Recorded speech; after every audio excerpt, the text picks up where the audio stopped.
sehat pemirsa. Wah itu tadi ya, kadang-kadang memang nih kalau misalnya kita lagi makan ya kan ternyata nggak habis langsung tuh ya dibungkus-bungkus. Atau kadang-kadang kita mau pesan makanan ya kan, kita juga harus memperhatikan dengan pembungkus makanannya, Dokter Haikal. Dan di tengah kita nih sudah ada Dokter Shirley Monique. Siang Dok, apa kabar? Baik. Halo dokter. Ya, Nah, Dokter Shirley ini adalah dokter ahli kesehatan masyarakat. Betul, pakarnya nih kan. Betul. Nah dok, ini fakta atau mitos nih ya dok ya, banyak banget yang beredar di masyarakat mengenai plastik ukuran kiloan itu tidak diperbolehkan untuk membungkus makanan dalam kondisi panas maupun dingin. Ini fakta atau mitos dokter? Itu fakta. Fakta? Iya. Kenapa dok? Karena pembungkus makanan itu ada pembungkus makanan itu harus yang aman ya untuk makanan itu sendiri ya. Kemudian jangan membahayakan kesehatan. Nah plastik itu dia ada banyak macam. Plastik harus yang kita gunakan yang namanya food grade. Food grade. Yang food grade. Ya, artinya itu aman untuk kita sebagai wadah untuk tempat makanan. Dok, food grade ini seperti apa dok maksudnya nih? Food grade itu sebenarnya istilah yang digunakan untuk menyatakan bahwa plastik itu aman untuk digunakan sebagai wadah makanan. Gitu. Jadi kalau gitu plastik kiloan ini tidak digunakan sebagai untuk bukan food grade. Oh, bukan food grade. Oh gitu. Jadi ini ya sudah tersedia di depan kita nih Dokter Haikal ya. Jadi kayak seperti itu terus malah sebenarnya bahaya dok kalau misalnya kita gunakan untuk pembungkus makanan. Ya. Karena plastik itu kan ada bahan-bahan tertentu ya kandungannya di dalamnya. Yang banyak orang sering dengar itu adalah yang bisphenol A atau biasa dikenal dengan BPA. Itu zat yang berbahaya. Ya. Zat yang berbahaya yang biasanya ada di dalam plastik. Dampaknya apa dok bagi tubuh kalau kita mengkonsumsi BPA ini? Nah, BPA ini dia menyerupai salah satu hormon, ya. Sehingga ini bukan yang alamiah kan ya. Jadi dia nanti akan menimbulkan gangguan di tubuh. Antara lain dia bisa memicu gangguan pada hormon, gangguan endokrin, gangguan pada reproduksi. Itu dia bisa memicu keadaan seperti itu.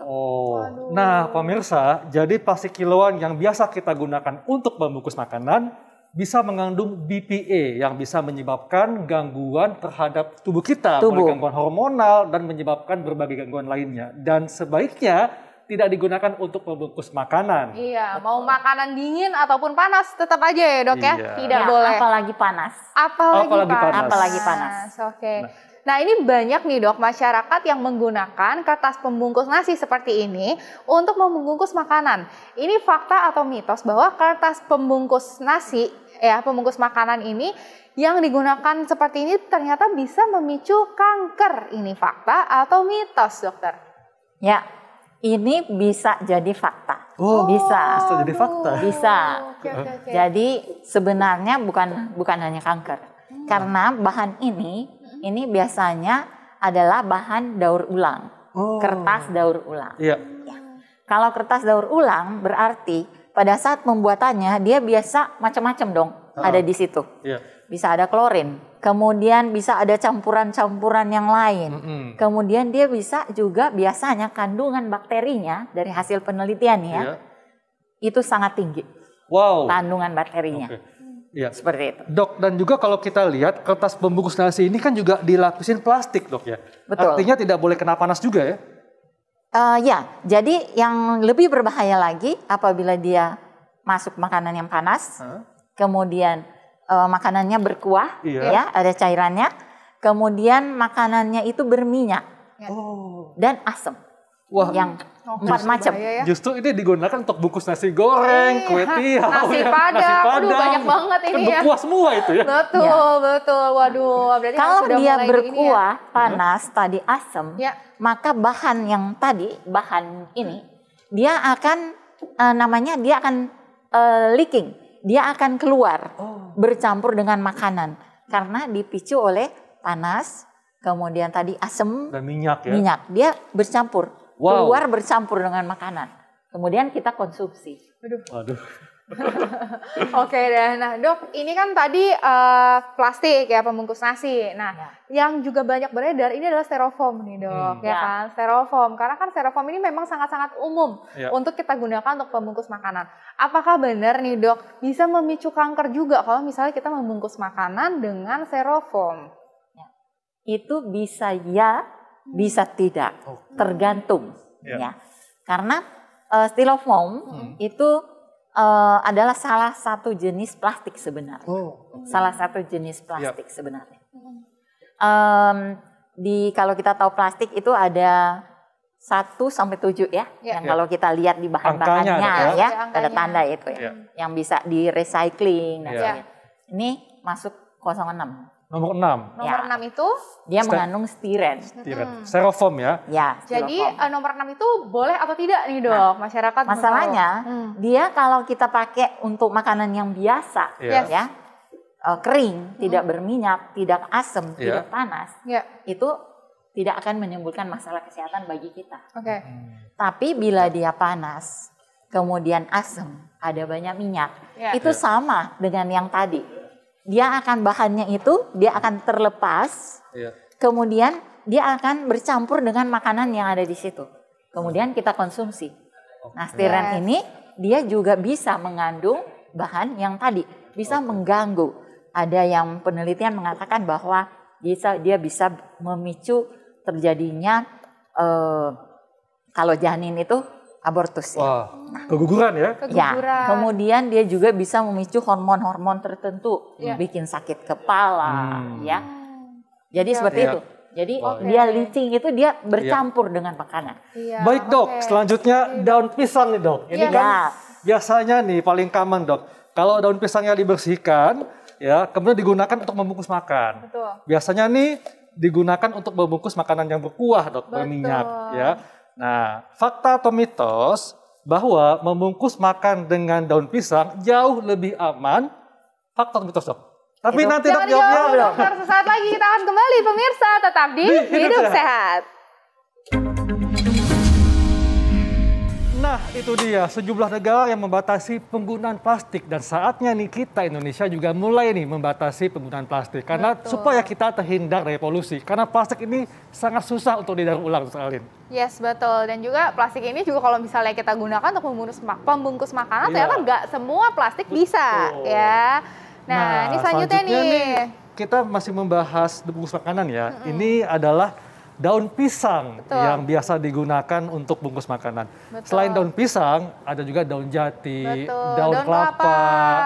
Itu suka digunakan untuk membungkus makanan. Nah, ini bagaimana dok penggunaan daun-daunan tadi? Aman nggak untuk membungkus makanan? Fakta atau mitos? Itu fakta. Aman. Fakta aman. Oh, ya. Kenapa nih dok? Ini kan bahannya organik ya. Bahan organik. Kemudian bahan dari alam, kemudian kita sudah biasa gunakan, ya kan? Kita sudah biasa gunakan, dan dia tidak mengandung bahan-bahan sintetis yang berbahaya bagi tubuh. Tapi tentu saja harus dibersihkan. Harus dibersihkan. Pembersihannya juga langsung kita pakai sabun gitu nggak apa-apa dok? Dicuci bisa. Dicuci biasa ya. Oke. Nah ini di sini ini sudah ada aluminium foil ya, terus juga ada plastik juga nih, ya kan? Terus juga ini ada aluminium foil juga ya, aluminium foil. Sama ini ada yang dalam bentuk kayak kertas. Nah dok, ini dari semua ini nih dok, kira-kira nih yang lebih aman untuk digunakan supaya kita mau membungkus makanan. Kalau misalnya nih dok, daun susah ya dok ya kita peroleh. Masih petik dulu kan? Masih petik dulu ya kan. Nah ini gimana nih dok? Dan juga untuk yang berkuah. Susah. Nah itu kan biasanya kan kita kalau berkuah pasti masuknya ya plastik ini ya. Gitu. Nah tapi ini kan nggak boleh. Plastik. Gimana dok? Yang terbaik itu adalah paper. Oh, paper, kertas. Ya. Kenapa dok? Karena paper ini dia ada beberapa macam paper. Tapi umumnya adalah virgin paper. Jadi virgin paper. Warnanya dia nggak putih banget, tapi dia agak gading. Agak gading ya. Agak gading. Nah, ini bahan yang aman. Untuk sebagai wadah makanan. Nah, dia memang ada beberapa macam. Ada yang dibuat untuk tahan panas.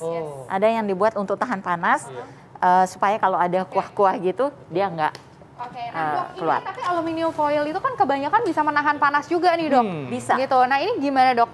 Aman atau enggak? Aluminium foil relatif aman. Aman juga. Iya. Oke, wah aman. Berarti aman ya aluminium foil. Nah sekarang ini si plastik ini dok, balik lagi ya. Plastiknya ini.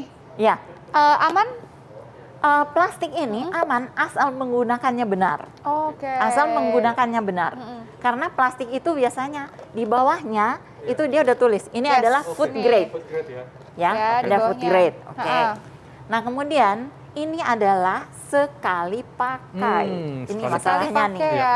Sekali pakai, bukan dipakai berulang-ulang. Dok, kalau plastik seperti ini masuk ke microwave aman? Ada beberapa jenis plastik yang biasanya dia sudah tulis di bagian belakangnya. Jadi dia bisa sampai dengan 175 derajat Celcius. Siap. Oke, dok, terakhir mungkin tips nih dokter untuk masyarakat ya pemirsa Hidup Sehat TV One, kalau misalnya mau membungkus makanan, apa sih yang harus diperhatikan supaya makanannya tetap terjaga dan juga tetap aman untuk dikonsumsi? Betul. Silakan dok. Silakan dok. Ya, sebenarnya kalau kita kembali ke jalan dulu itu lebih bagus ya. Itu kita menyediakan wadahnya sendiri dari rumah. Itu yang terbaik. Tapi bila itu tidak memungkinkan, maka kita menggunakan wadah.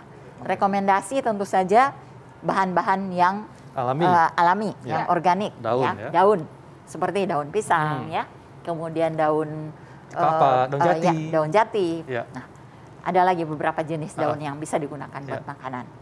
Kemudian berikutnya adalah bahan paper, kertas. Ya, bahan kertas, tapi bukan kertas yang sembarangan kertas, tapi adalah kertas yang harus food grade, food grade.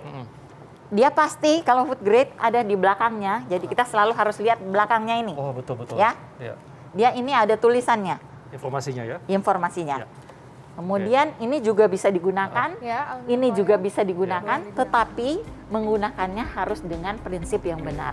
Sekali pakai, bukan dipakai ulang-ulang. Sekali pakai. Dan juga kaca aman dok ya, bahan gelas atau kaca. Bahan gelas itu yang terbaik karena dia memang tidak akan bereaksi dengan apapun. Bawanya mungkin agak berat, tapi yang penting untuk kesehatan tubuh kita ya. Oke deh kalau gitu. Terima kasih banyak dokter.